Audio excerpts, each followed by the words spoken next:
And good evening. It is Two Idiots Talking Football. I'm James Knox, alongside co-host Josh Brooks. A little special edition here on Monday night. Hope everybody's doing well, and we'll get into things here shortly.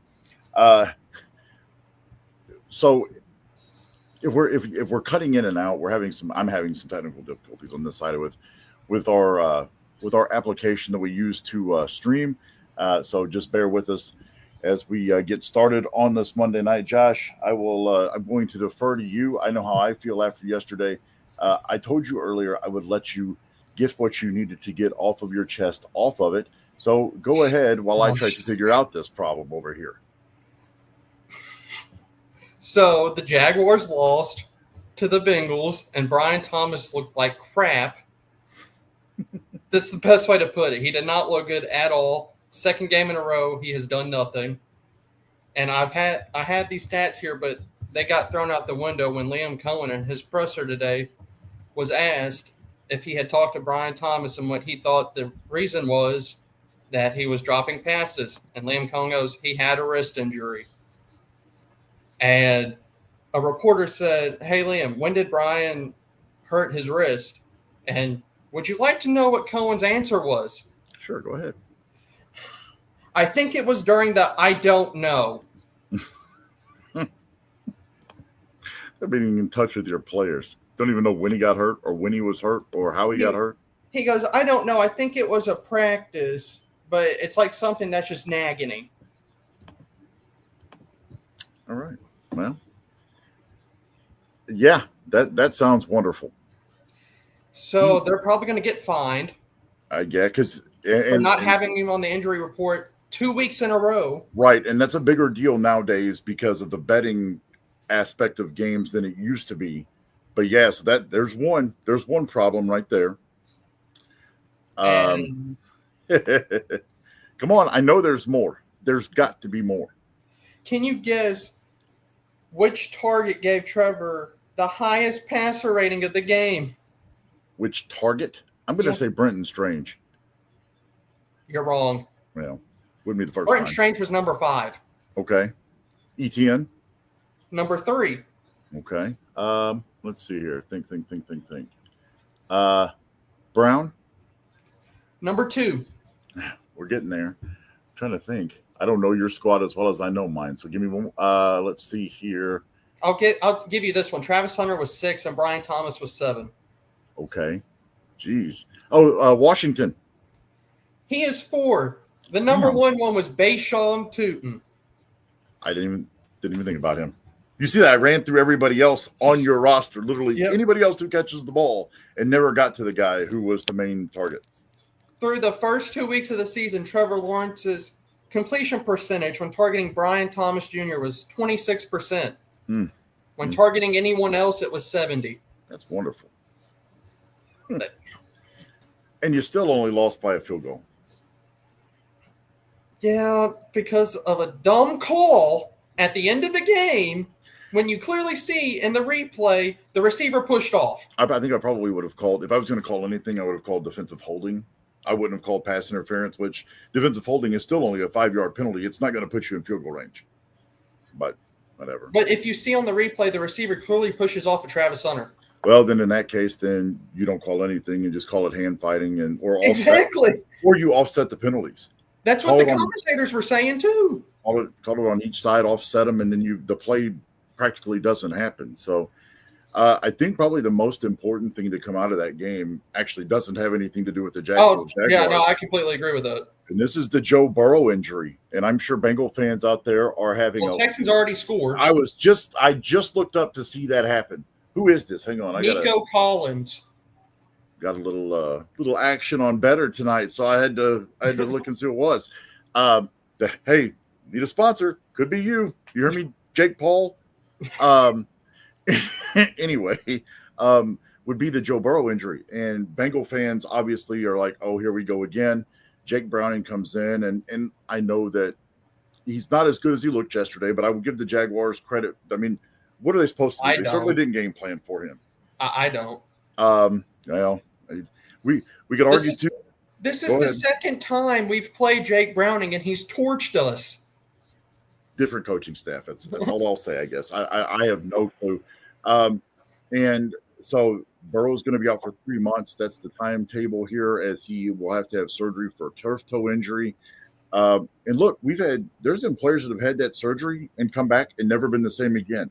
The one that comes to mind perfectly, that is top of mind, is Deion Sanders. Once he had that injury, he lost all of his speed. Now, not that Joe Burrow had any speed, but and there's a reason why I'm wearing my Aaron Donald jersey tonight. One, because this is the color jersey they won yesterday when they bitch slapped the Tennessee Titans. Thank you.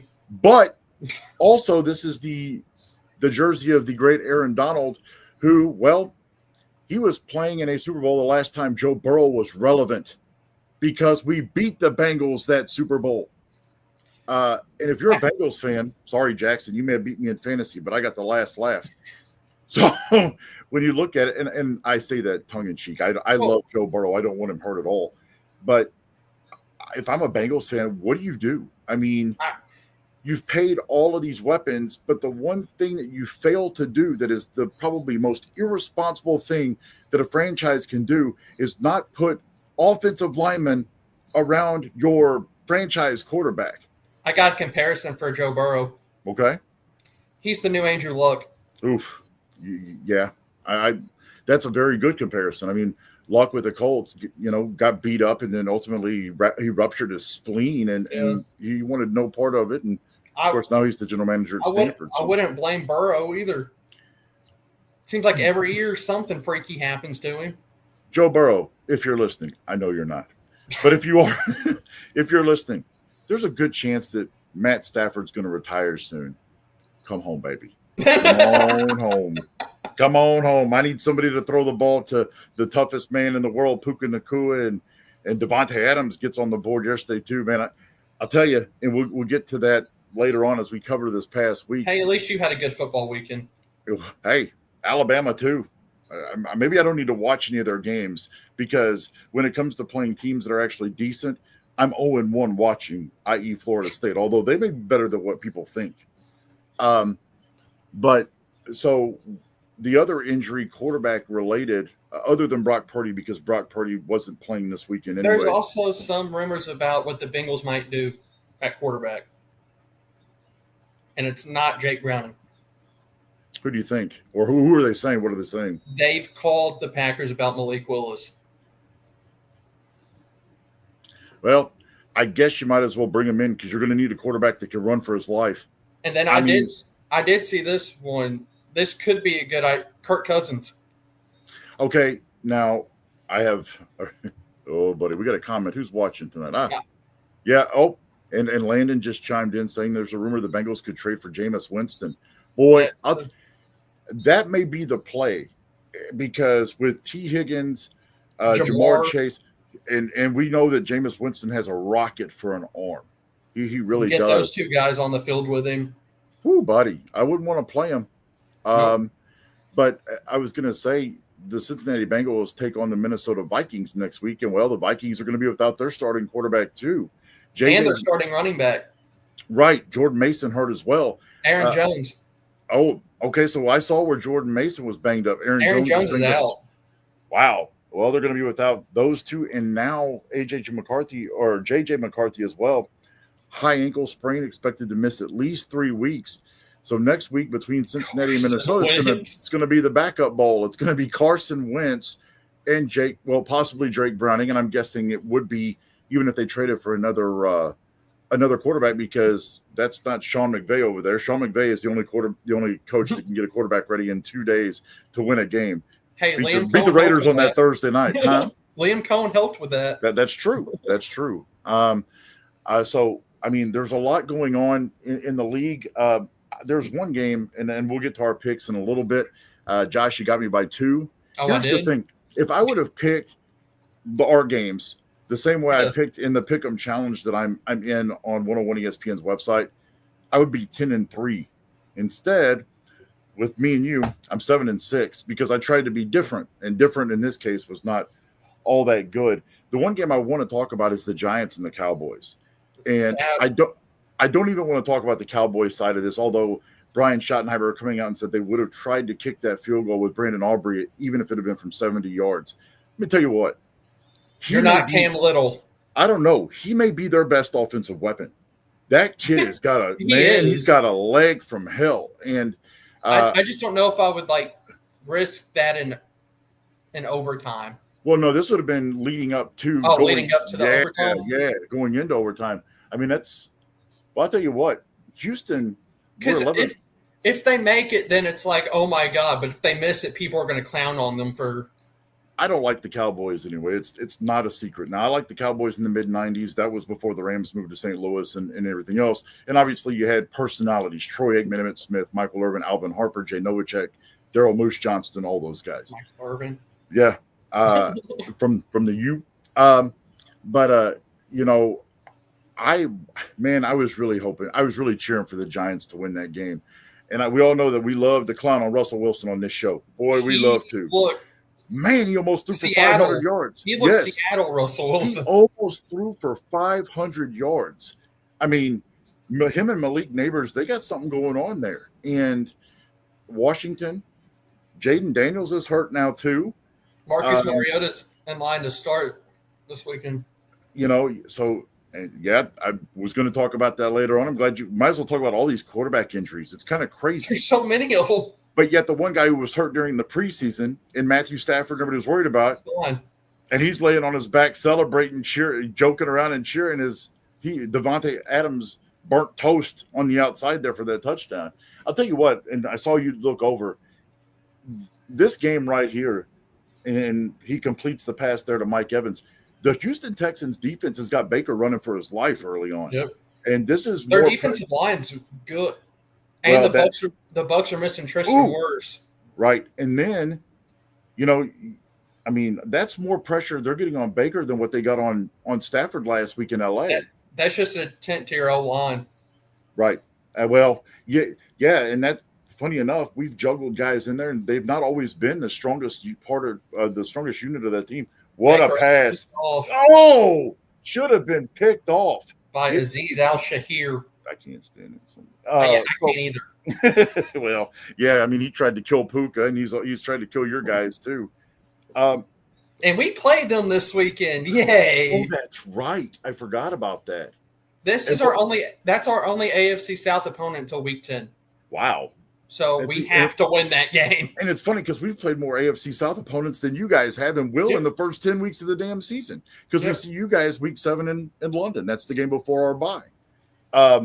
And we'll do our picks this week. We will probably do them off air, and then we'll share them on social media. That's another thing we're working on a Facebook page for the show as well. So once I get that completed, I'll get that out. And you can follow a lot of our stuff there because we'll both be posting stuff there throughout the week.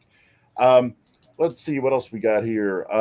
The other game I really wanted to talk about was the Bears and Lions game. And I look stupid. I have to preface this with a quote that I read actually before we came on. That's why I was running a little bit late, other than the fact that we were having all sorts of technical difficulties. Brian Branch, the former cornerback, defensive back at the University of Alabama, who now plays for the Detroit Lions, called this game against the Bears this past weekend. That he took it all personal. They honestly felt as a team that they had been betrayed by Ben Johnson. Very strong words. What's that? The crowd in Detroit did too. Yeah, I didn't catch any of it live. I've tried to go back and watch as many condensed games over the last 12 hours as I've been able to. I've had a lot of stuff going earlier today and didn't have a whole lot to sit down. But that's what I understand is that the crowd really gave it to Ben Johnson and the Bears. And then when the Lions did a defensive turnover, did you see what their celebration was? I didn't. I didn't get a chance to. They did the stumble play the Lions did last year as a celebration. Wow. Oh, was that where Amon St. Brown was grabbing his hamstring, or was that something different? No. So this was off a defensive takeaway that the Lions had. Okay. And they did the stumble play Goff did last year. I got in front of the Bears sideline. That's hilarious. I will give Ben Johnson credit because obviously the Lions had that late touchdown to kind of really pour it on and dig that knife in. And Ben Johnson was asked about it. He says, I'm not going to take that personally. Yeah, he goes like that's what they do. Right. And that's the thing. And I've said this, and I've taken a lot of heat for this because we all know that I am by far not part of the participation trophy generation. I think it's stupid. I hate it, whatever. That it's not my job to stop my offense. It's your job to stop my offense. Yeah. That doesn't always go over well. I believe I kind of feel that way about every aspect of life, but not my job. You can't control it. That's not on me. I think Ben Johnson's in for a rough year. I think he is too. And Caleb didn't play terrible. Roma Dunze, big breakout game, had 2 touchdowns. Why didn't I start him? I still don't think Caleb's the guy, though. I don't either. I don't either. I don't think that Tyler Bagent or Bagent, however you say his last, I don't think he is either. I think that their franchise quarterback is going to end up coming from another team. I could see them trying to get Kirk Cousins. Either Kirk, or I could see Ben Johnson really doing something with Shedeur Sanders if he had the chance to. Hey, the Ravens could have drafted Shedeur. We're going to get into that story later. I'm glad you brought that up. That's well, yeah, we'll get into that here in just a second. Oh, did you see what? So they did their get up this morning, and Cam Newton was on it. Yeah. And Adam Schefter was like, "Hey, you want to come play for the Bengals?" Hell no. Yeah, he ain't interested in answer. He's healthy right now, Mister. I got a different hat, looking like a pilgrim. Hey man, call it as I see it. The next game I want to talk about is the Dolphins and the Patriots. I got that one right. Yeah, you sure did. And actually, therefore, I thought Miami was going to come back and win it for a second. I never first thought they would. Mike McDaniel is on borrowed time. I don't. Let's see. I don't know their schedule offhand. Tampa. Who we got here? Is that number 81? Not sure. Scotty Miller. It is Scotty Miller. No, Ryan Miller. Right. Well, hell, I don't know. That's Scotty's brother.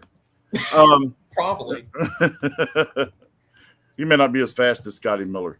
Let's see. So the Dolphins next. Oh, buddy. Yeah, Dolphins schedule's not good. Thursday night. Buffalo. They go to Buffalo. They're going to get massacred. Nobody circles the wagons like the Buffalo Bills. I don't even think it doesn't matter if Josh Allen plays or not. Yeah, man. Because Trubisky even looked good against the Jets. Right. Yeah, and I had to make that deal in fantasy. I had to trade Josh Allen. I knew that I had to do something big to get Puka, and Stafford outscored Josh Allen by 24 points. I'll take my chances with the veteran the rest of the year. But very impressed by the fact he gets his nose broken, goes to the sideline. He calls Trubisky in. They go to the sideline, pop it back in, and he goes back out there. I'm sure that when he got home, Haley took care of him. I don't think luckiest man alive. I don't think we got to worry about that. But yeah, talking about that Jets game, can you guess what Justin Fields' QBR was? I'd have to go back and look at his stats. So give me just a second. Well, I can't do that without it popping up. Let's see. They did score some points. If you're a mannequin standing there, you get an automatic 5. Okay. So I'm going to say 7.3. 1.71. There you go. Even the mannequin in your local Walmart or Target store got a better QBR than – hey, there's more sponsorship opportunities. Target, Walmart, you listening? Hey, at least he wasn't as bad as Arch Manning. Yeah. Oh, my goodness. Yeah, we can talk about him real quick. How about you're up 17-3 on UTEP. You have 10 incompletions in a row, and your own home fans are booing you. Steve Sarkisian's response to it was even dumber. Maybe Sarkisian's back to drinking again. We don't know. I would be if I watched that shit. Huh? He's smoking crimes. Whatever gets you through the day, I guess. He made it sound like they were planning on this, so they would boo Arch, and Arch would be like, "Oh, I was just playing the entire time. I can actually play quarterback." So obviously, Saturday, busy on the ball field. Didn't have a chance to watch any games on Saturday. Very happy about the Alabama score. They pistol whipped Wisconsin. Ryan Williams looked tremendous. And then you got Ty Simpson that throws for 4 touchdowns. Looks great. At one point in time, he was 15 of 15. That's the Alabama team I expect to see. Texas has got some problems. Texas ain't Texas. The one time I bet on Bernard, he doesn't do anything. Yeah. He scored.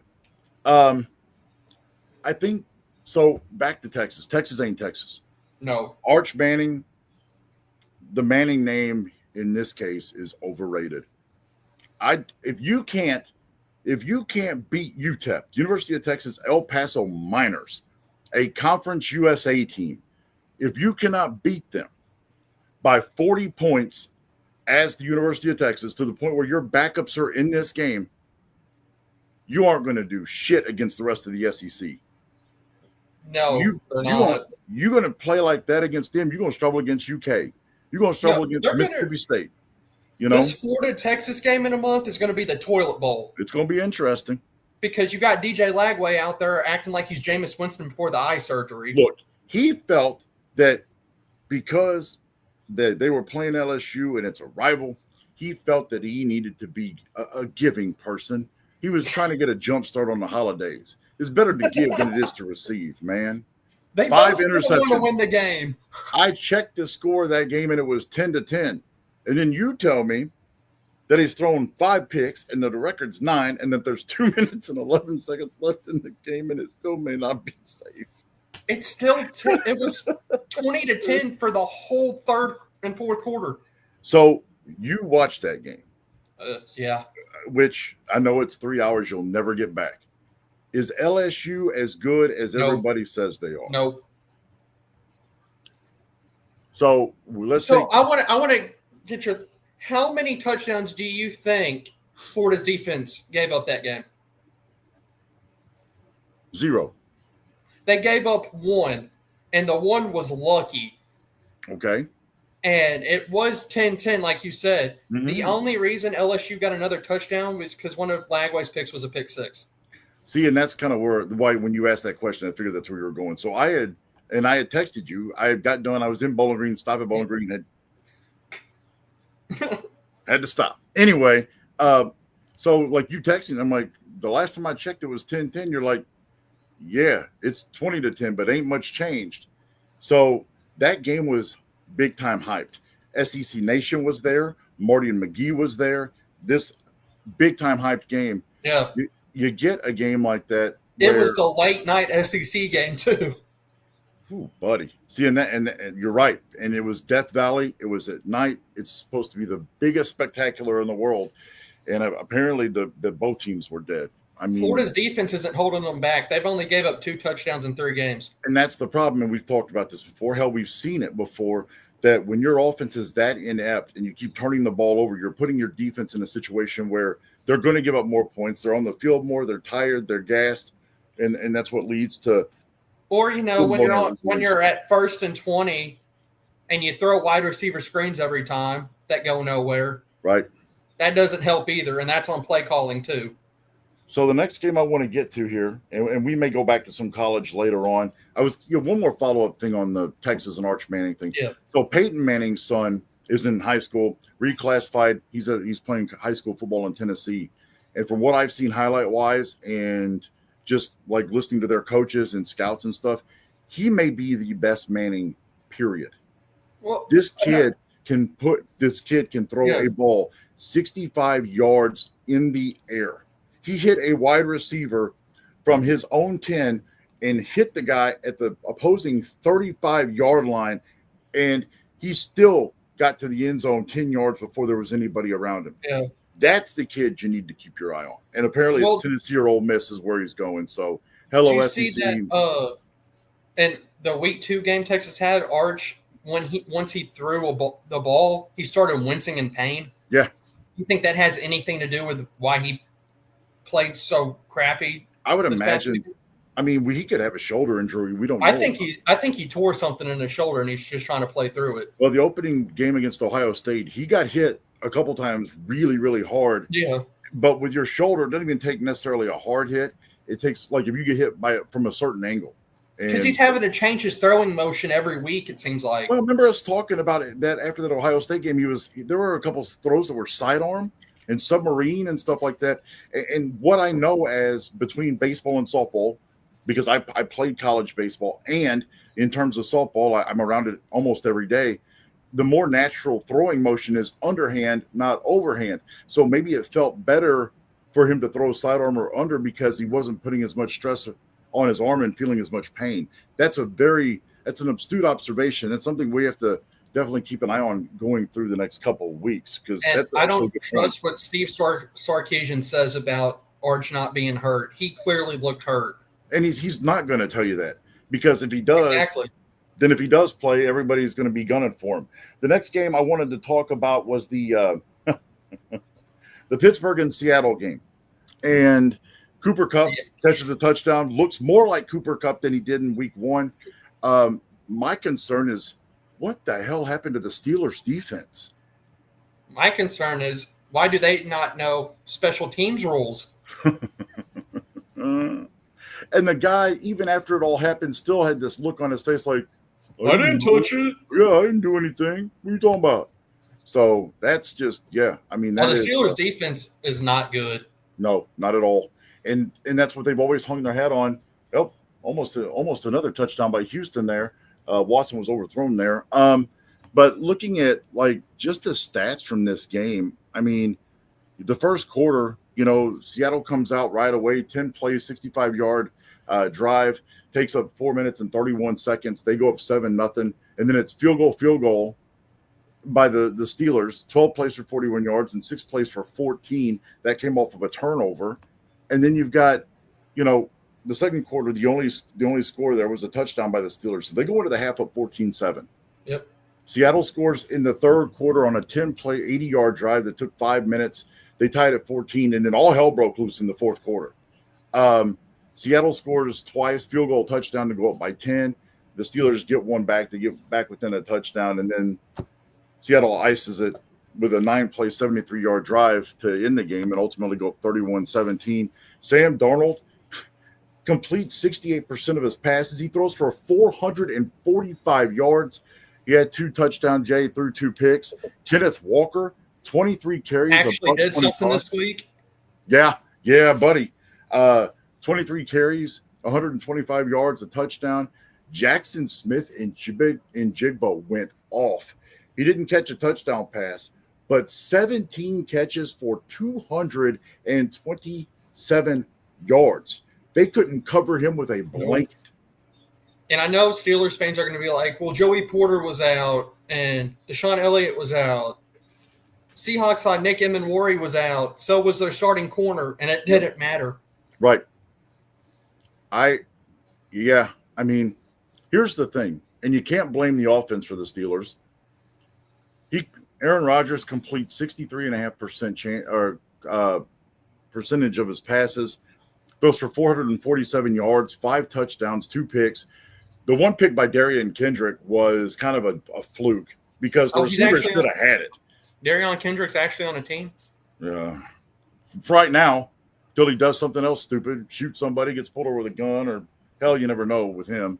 Hey, maybe your Rams need him back. You got an injury at corner. Ahkello Witherspoon out, breaks his collarbone, looks to miss at least the next, from what I've seen in the next 6 weeks. I think what you're going to see is Colby Durant is going to come into a more elevated role along with Darius Williams. They're extremely impressed with Emmanuel Forbes. I didn't realize he was as good as he is. I mean, I don't think he was in the right system. What? Yeah, I was going to say, I bet Washington would love to have him back, but in that system, I don't think he's the same player. There's news on Aaron Jones' injury, too. What you got? He's going to miss up to 3 weeks. Man.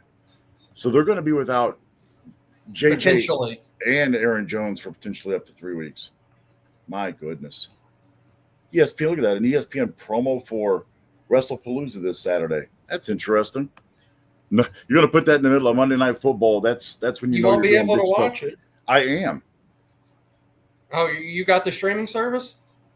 Well, yeah, it's through ESPN. No. This one, you have to have that new ESPN service to watch it. You got it. Oh, you're paying $30 a month for it? No, we already had ESPN Plus and stuff like that, and plus it's available through Spectrum. Oh, come on! Sorry, I try not to pay for that stuff anymore. Thankfully, with with a TV provider, all of that stuff's available. So, but don't you guys have it, don't you? You have Spectrum? We don't get it. I gotcha. Let's see what we got here. Oh, Landon must be watching the game as well. There's even more injuries on the Panther side of things too. What you got? So Austin Corbett. Yeah, they're two offensive linemen. Yeah, they're not going to look any good on offense. Those two were their best offensive linemen, and they're both out because Robert Hunt tore his bicep too. And that's going to be surgery. So what are they So saying? they're both out 4 to potentially 6. for the yeah. Man, that's rough. I wonder. I don't even know. I mean, I don't know if they would trade for somebody or bring somebody up off their practice squad. The Panthers, I really had hoped that they were going to have a better year, but I'm not putting much stock in that at all. Yeah, no. There was one more college game I wanted to touch on before we get back to, because the next game we'll cover NFL wise is Rams Titans. So the Georgia Tennessee game this past weekend, and of course I was down in Tennessee. The best part of my weekend, other than the softball, was watching the defeat, the dejection, and watching the soul of all of these Tennessee Volunteer fans just leave their body. Well, their kicker decided I'm going to completely kick that way. I bet. It was like the Madden kick meter. It's the Blair Walsh kick from the Minnesota Seattle game a couple of years ago. But I think one of those two quarterbacks might win the Heisman. Really? Especially when Lenore Sellers out because he got injured in that game. I know, I hate that. I mean, those look like the two best quarterbacks. You can argue Ty Simpson. Joey Aguilar from Tennessee, his story is inspiring. If you don't know it, I mean, he started at City College of San Francisco riding a BART train, which are not the safest. 90 minutes both ways, like 90 minutes from 90 minutes to school every day by himself. Started questioning whether or not he wanted to play football at all. He goes to Appalachian State, doesn't work out there. Then COVID hits. So he loses a year there.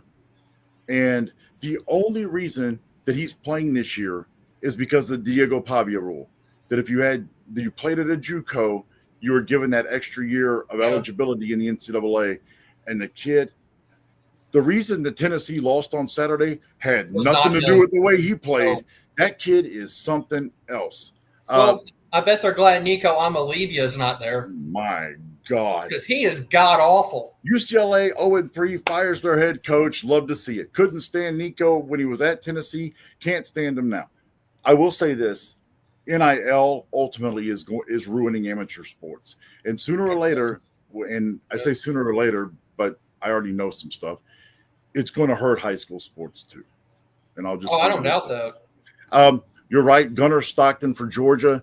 Kid's good. We saw him when he showed up and had to play a little bit when he came in for what's his name, Beck. The kid that's thank you. Yeah, who's looking better at Miami than he sure is. So Manny Diaz has that program. They're going the right direction. And Alabama plays Georgia next. Not this weekend, but the last Saturday of the month. Alabama has a bye this week. Florida plays Miami this weekend. That's right. You watch. Florida will somehow, some way win that game. There's no way. Don't say that. We lost key defensive starters because they got re-injured again. Wow. Man, oh man. You guys just can't catch a break. And I think a guy that can't even coach a high school team coach. Well, I was ready to say this year, I believe it will cost Billy Napier his job. It should have last year. Well, I agree. All righty, so let's hop back to the NFL here. We'll get with the Rams and Titans. A game in which the first half, if you watch the first half alone, you thought that the Titans may have had a chance to win that game. The Rams go into the second quarter with a 7-0 lead. They're outscored in the second quarter 13-3, and that gave the Titans a 13-10 lead at the half. It was 10-10 Rams get the ball back. Stafford forced the throw, ended up being an interception, and Cam Ward. And I honestly don't understand why they didn't take a shot at the end zone. The way at that point in time they had the Rams defense on their heels a bit. I mean, this just shows you how inexperienced, how inept, and, well, let's just say it, how much of a dumbass that Callahan is, the head coach for the Titans. He plays it safe. Well, he played it safe and ended up biting him in the ass. I mean, that's what he did against Denver, too. He played it too safe. I know it. And you get into the second half in this game, I'm sorry, the Rams are the Denver Broncos are not the Los Angeles Rams. Yeah, no. The Rams can score quickly, and they did. They outscored the Titans in the second half 23-6. They outgained them 254-39. I mean, when Puka had the longest rushing touchdown since Todd Gurley for the Rams. On a 4th and 1, 45 yards, he takes it to the house. Stafford, as I mentioned earlier, outscored Josh Allen in fantasy. 23-33 for 298 yards, completed 70% of his passes, an average of 9.03 yards per pass. So you're almost a first down on every completion. 2 touchdowns, the aforementioned pick. He was only sacked once, rating of 105.4. The Rams offensive line, even with their injuries and being dinged up, really held Jeffrey Simmons. He wasn't really an impact on that game at all. Well, it also helps when the Titans decide we're not going to cover Devontae Adams. Yeah. I'm still – I don't know. It didn't make a whole lot of sense. He was actually the leading – I guess they thought he was going to play like he did week 1. Yeah, and he ended up being the leading receiver for the Rams this week. 6 catches, 106 yards, a touchdown. He was targeted 13 times. And you could really tell that Matt Stafford and Sean McVay were trying to get Devontae Adams involved in this game and early and often. Yeah. Longest catch was the 33-yard touchdown pass that Stafford hooked up with Devontae in the third quarter. Puka Nacua, 8 catches, 91 yards, did not score a receiving touchdown, but he did have the rushing touchdown on the 45-yard scamper on 4th and 1. Kyron Williams, 17 carries, 66 yards. Blake Corum, 5 carries, 44 yards. And I would expect, after what I saw yesterday, that Blake Corum is going to be more of a weapon used in this offense. And if you get another weapon involved in this Rams offense, they're going to be harder than what they already are to stop. You got a matchup of big-time 2-0 teams this weekend as the Rams go to Philadelphia to take on the Eagles, which is a rematch of the divisional game, playoff game from last year in the NFC. No snow this time. I expect this game to be a good one. I kind of think that the Eagles will probably win, but you just never know. These two teams are pretty evenly matched. I mean, at least we can say that both of our teams have the 2 best rushing offenses in the NFL right now. And right. And it's crazy to think that because a lot of times, and there were a couple red zone trips that a lot of Rams fans are irritated with on Sunday, to like run the ball.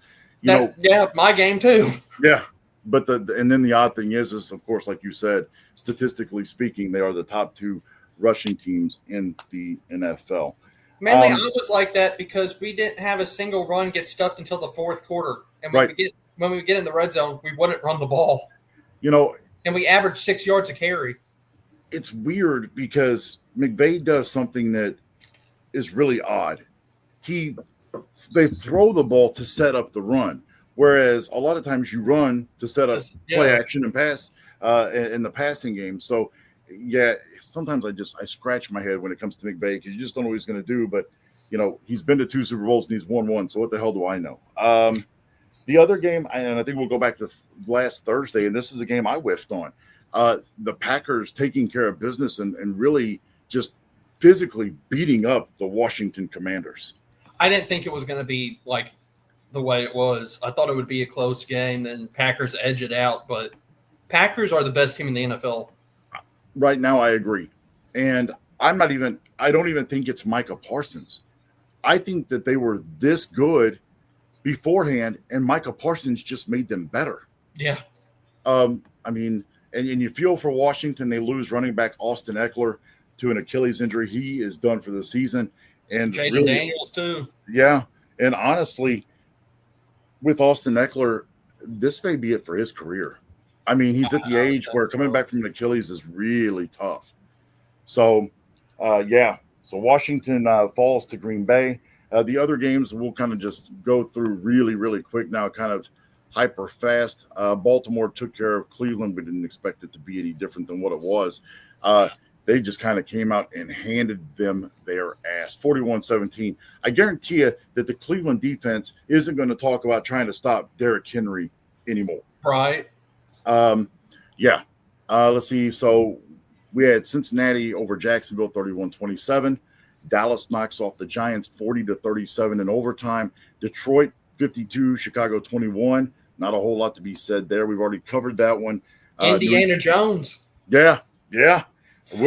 That one's coming up. You got New England over Miami 33-27.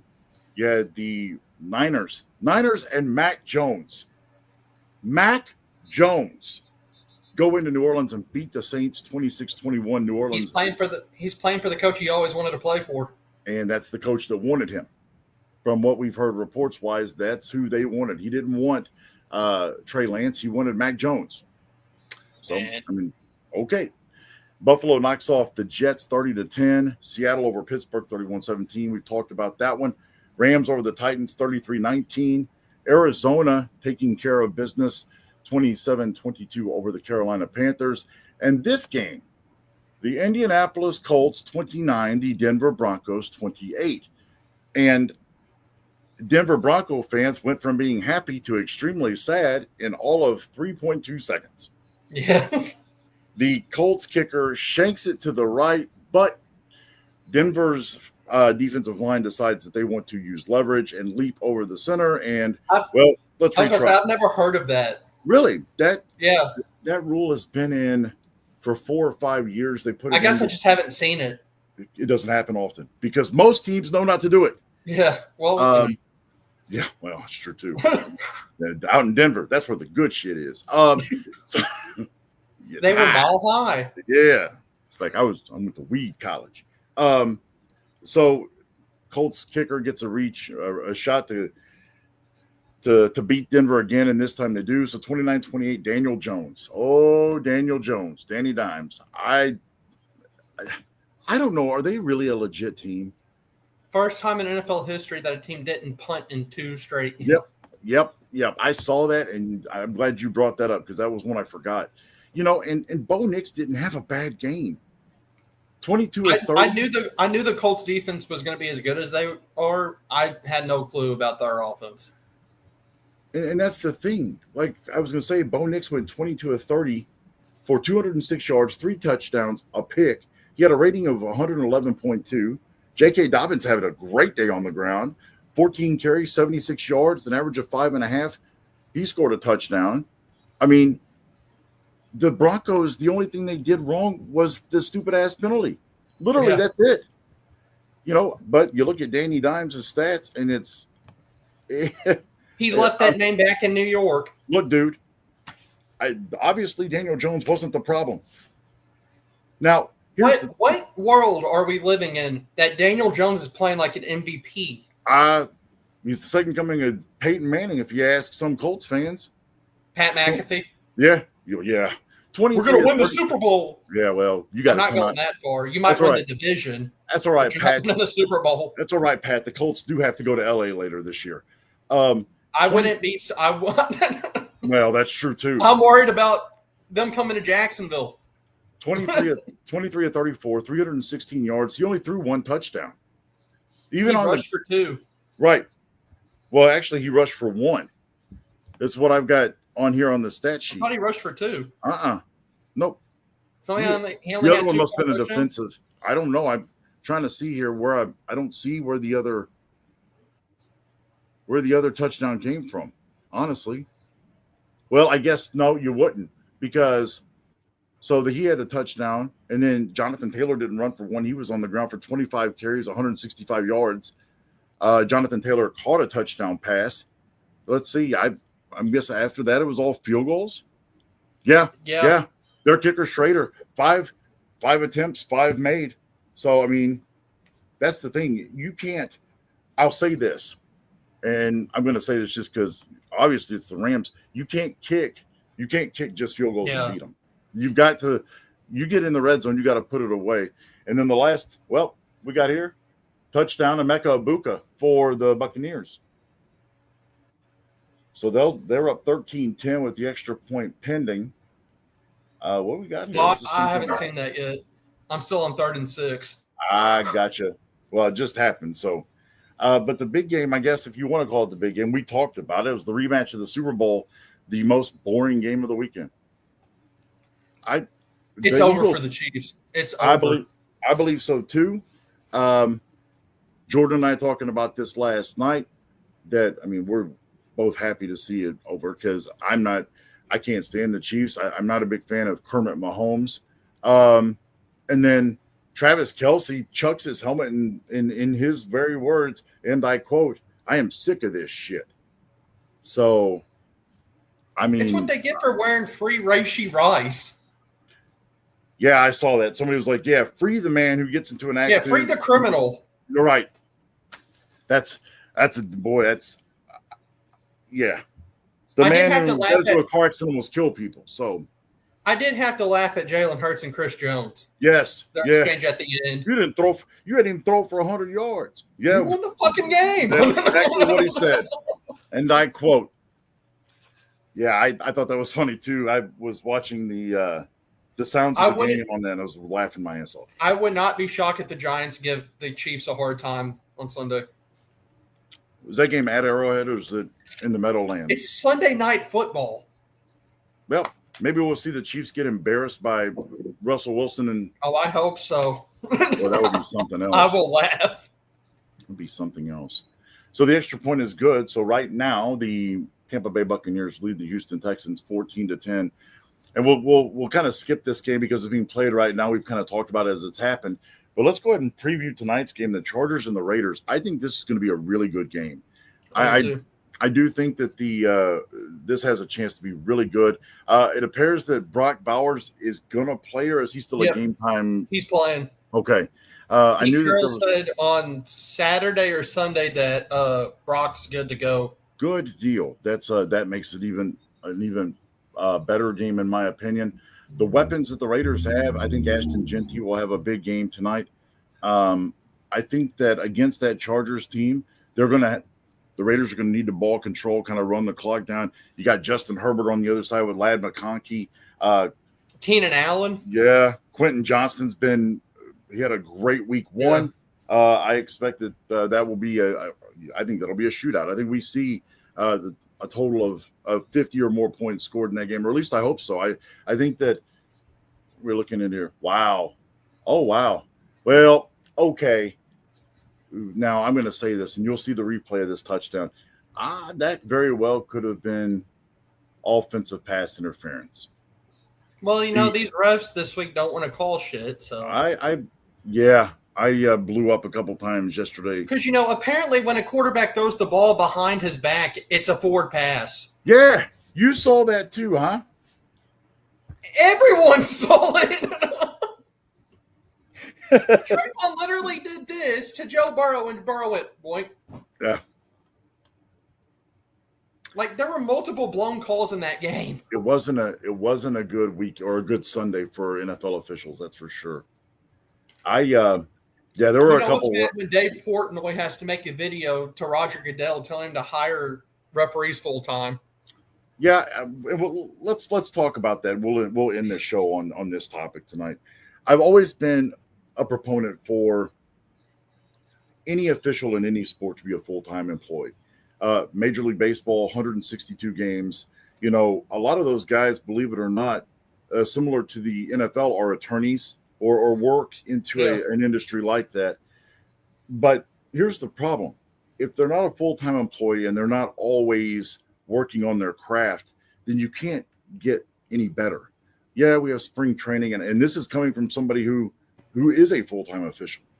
That unless you are constantly trying to keep learning and you've got your head in a rule book or you're looking at plays and you're learning from that situation, you're not going to get any better. And the thing is that you can't simulate game speed. This same for an athlete. You can't simulate what happens on the field. So you've got, why not use, and I'm a proponent for this as well. I think it benefits both.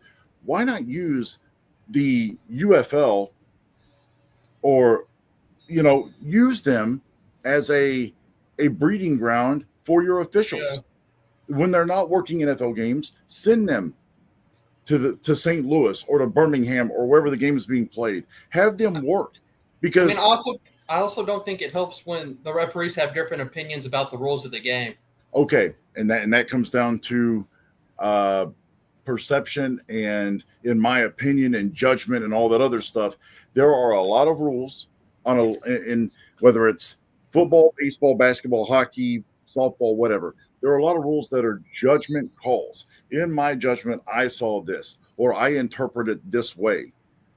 There there is room for some gray area, but when it comes down to it, every official needs to have a black and white definition of what it is, whether it's pass interference, whether it's holding, whether it's obstruction, whether it's interference, whether it's A goal. catch. Right. Oh God, yeah. And I don't even know what a catch is. that's probably the biggest one. The letter of the law says possession, 2 feet or like an elbow or a knee down in bounds, and being able to quote unquote survive the ground. If I catch the ball's moving, I hit the ground and it bounces out, that should be incomplete. Or if I catch the ball, I have it secure, and when I hit the ground, the nose of the ball hits the ground, but the ball doesn't move out of my hands, that should be a catch. So you're right. And that's the problem. It's the same way through high school, through college, through the NFL. We've even seen it in UFL games where, Dean Blandino or whoever, the eye in the sky, has to come in and explain it.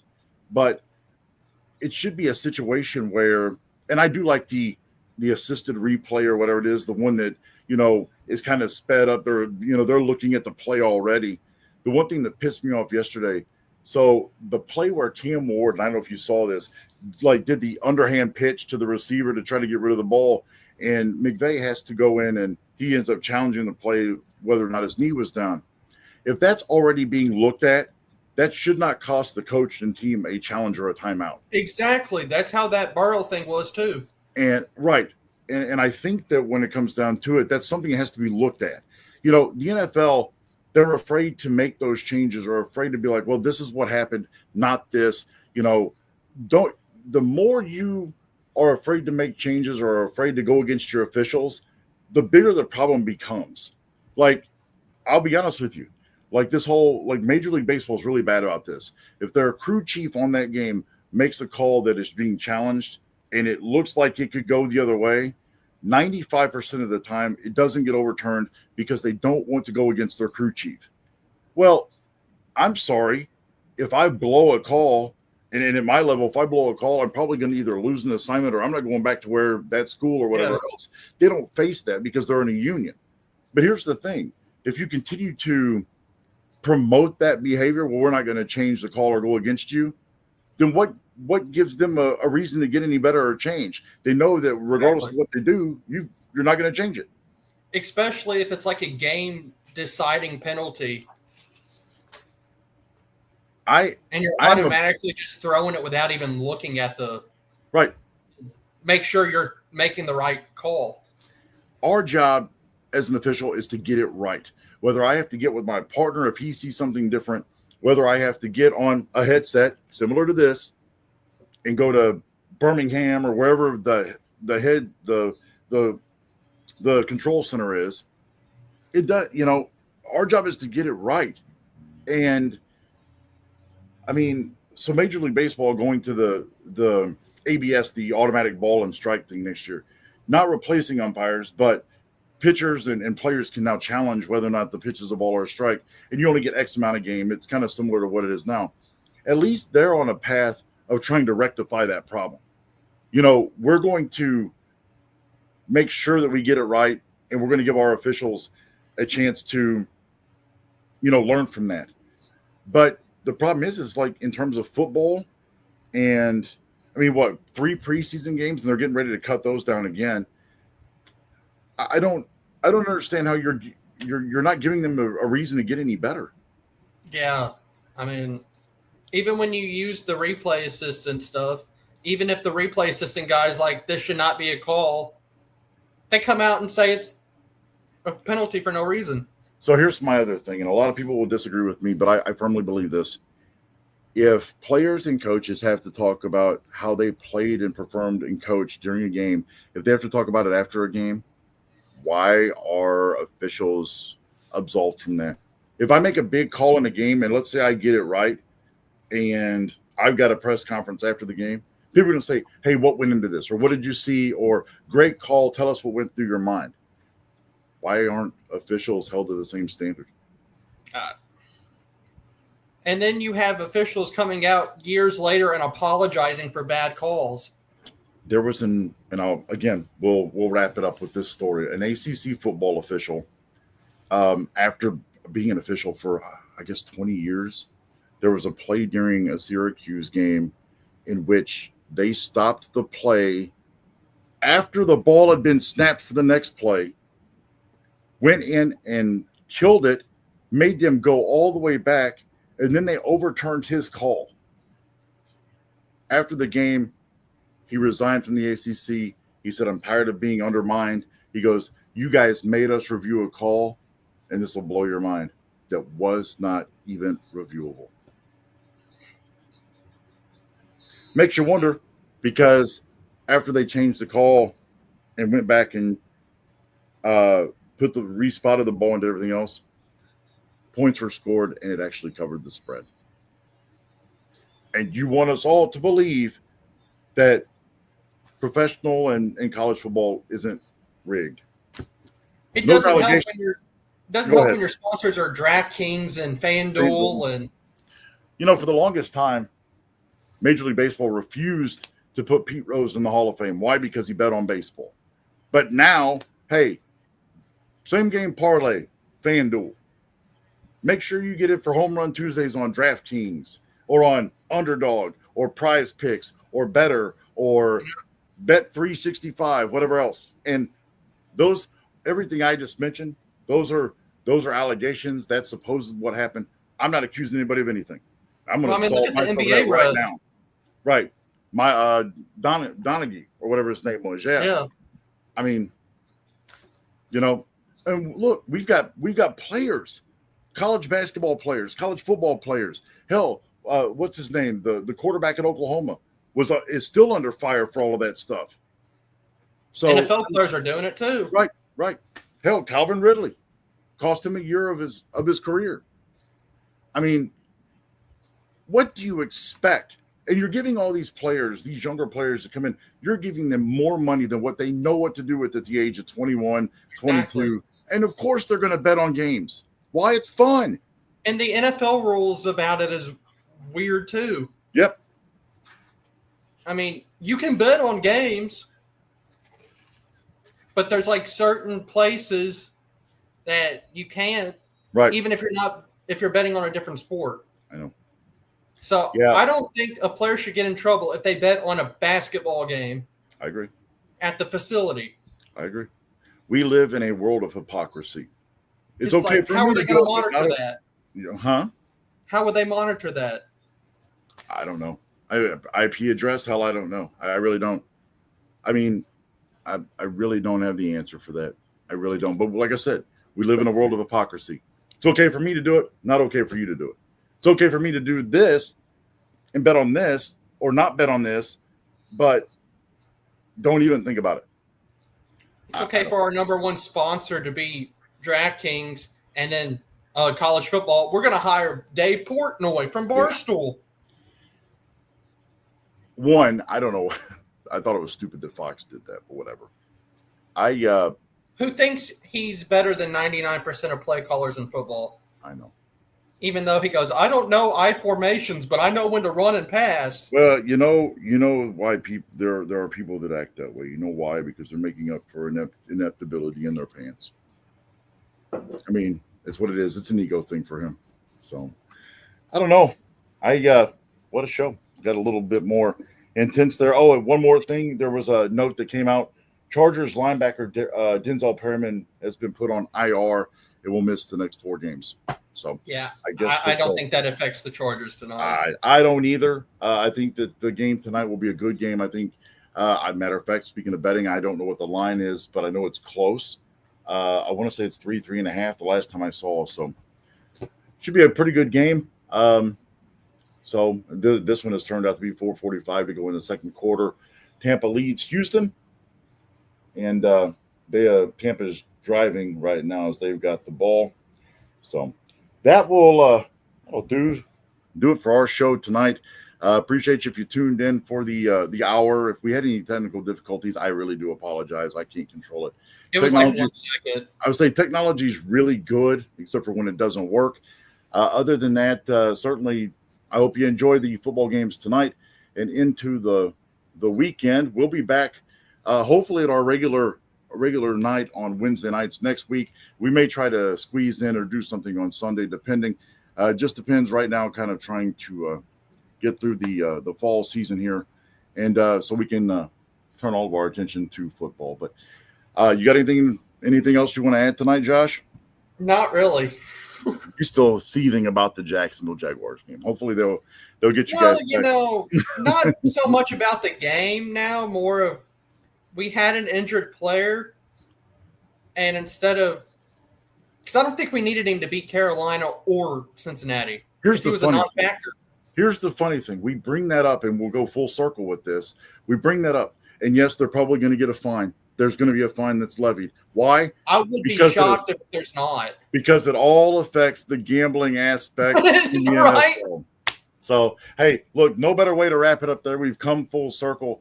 For Joshua Brooks, I'm James Knox. Thanks for tuning into Two Idiots Talking Football, because I think tonight was probably more of an idiotic episode than anything, but we had fun, and that's all that matters. Again, thanks for joining us tonight, and enjoy the football, and have a great week, and we will see you.